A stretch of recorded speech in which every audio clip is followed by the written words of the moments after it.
Dovolite, da v imenu poslanske skupine SDS predstavim predlog novele zakona o vojnih veteranih, ki smo ga pravkar vložili v parlamentarno proceduro.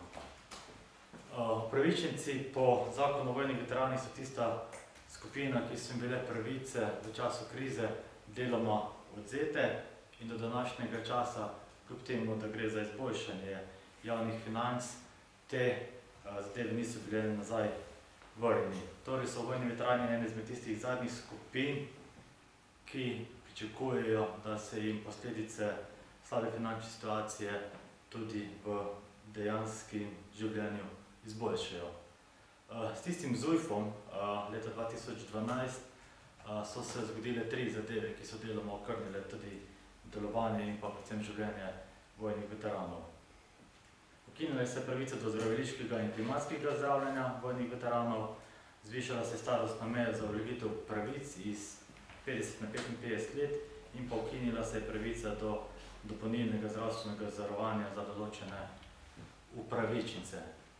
Torej popravljamo tisto, kar je ZUJF vzel, popravljamo tudi tisto, kar je vzela zadnja sprememba pokojninskega zakona, ko se je pokojnina dvignila minimalna na 500 evrov in so v praksi je prišlo do dogodkov, do situacij, ko so dotedanji prejemniki veteranskega dodatka tega izgubili. Zakaj? Cenzus za status vojnega veterana je pri 497,15 evrov. In ko smo poslanci v državnem zboru zvišali minimalno pokojnino, smo vede ali pa nevede storili napako, ki je marsikaterega državljana Republike Slovenije, ki je imel status vojnega veterana, finančno oslovila. Skratka, kaj to v praksi pomeni? Kdorkoli je imel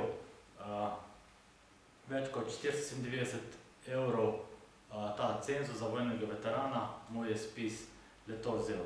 Zato gre po našem mnenju za konkreten predlog zakona, ki, kot rečeno, rešuje 4 zadeve.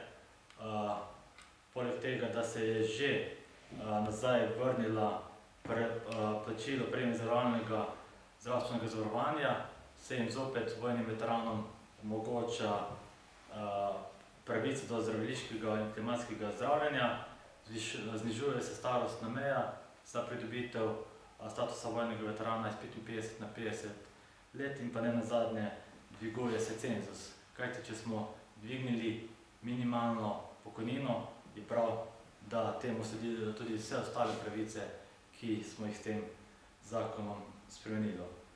Nenazadnje pa je za nas, poslanske skupine SDS, pomembno, da govorimo o osebah, ki so dejansko na terenu v tistih letih 91 in tudi malo kasneje žrtvovali svoje zdravje, žrtvovali svoje službene obveznosti na račun tega, da smo vzpostavili tisto, s čemer se lahko svetu pohvalimo, da imamo samostojno državo.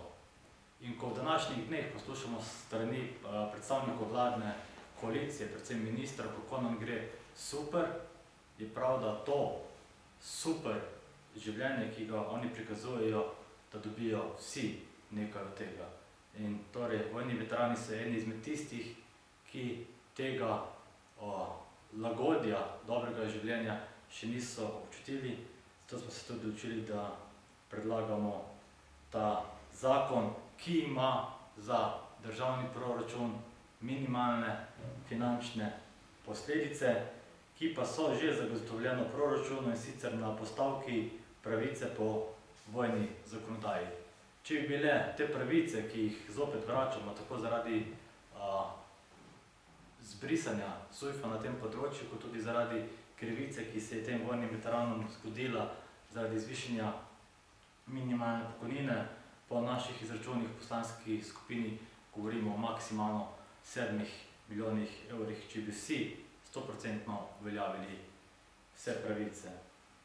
Zakaj pa se nam zdi tema tako pomembna, pa dovolite, da končam z enim dopisom, kajti veliko smo jih dobili v poslansko skupino SDS, nenazadnje so tudi vojni veterani oglašali v poslanskih pisarnah poslancev poslanske skupine SDS, citiram: "Na vas, spoštovani poslanci, se obračam s prošnjo, da opisano nerazumno stanje nemudoma odpravite in ljudem, ki so bili pripravljeni za našo samostojnost dati tudi življenje, v naši samostojni državi omogočite človeku vredno življenje. Torej, 4 stvari se popravljajo na področju vojnih veteranov in upamo, da bodo poslanci Državnega zbora prisluhnili našim argumentom tudi tekom parlamentarne procedure.